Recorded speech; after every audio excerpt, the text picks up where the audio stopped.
அஸ்ஸலாமு அலைக்கும். நான் உங்கள் அஸ்வான். நாம் இன்னைக்கு எதை பத்தி பார்க்க போறோம் அப்படின்னா, நோன்பு.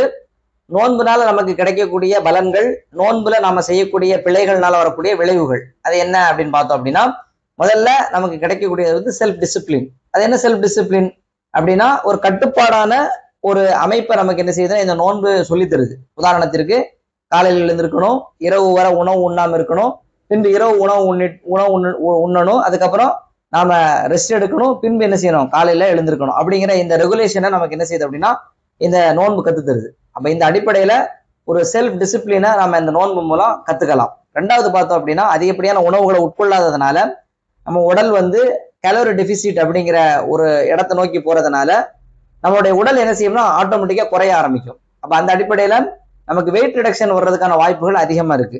அடுத்து பார்த்தோம் அப்படின்னா, நம்ம உடல் நார்மலான நேரங்கள்ல அதிகமான இன்சுலின் செக்ரீஷன், உதாரணத்துக்கு அதிகப்படியான கார்போஹைட்ரேட் சார்ந்த உணவுகள் எடுக்கிறதுனால நமக்கு இன்சுலின் செக்ரீஷன்ஸ் அதிகமா இருந்து இன்சுலின் ஸ்பைக் வர்றதுக்கான வாய்ப்புகள் இருக்கு. அந்த அடிப்படையில இந்த நோன்பு மூலம் நம்ம என்ன செஞ்சுக்கலாம் அப்படின்னா இந்த இன்சுலின் ஸ்பைக்ல இருந்து தவிர்த்து கொள்ளலாம்.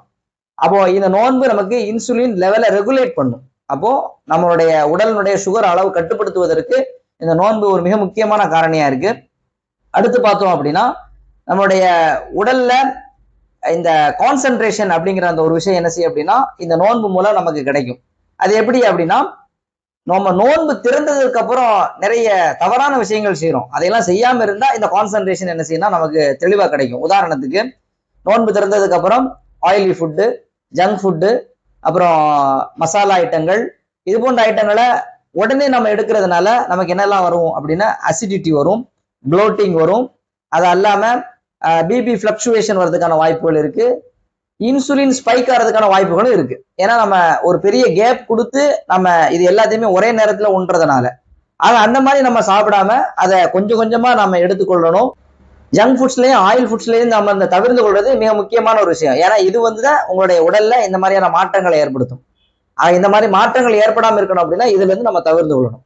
இது போன்ற ஆரோக்கியமான தகவல்களுக்கு நீங்க சாஸ் பாலிகிளினிக்கை சப்ஸ்கிரைப் பண்ணுங்க.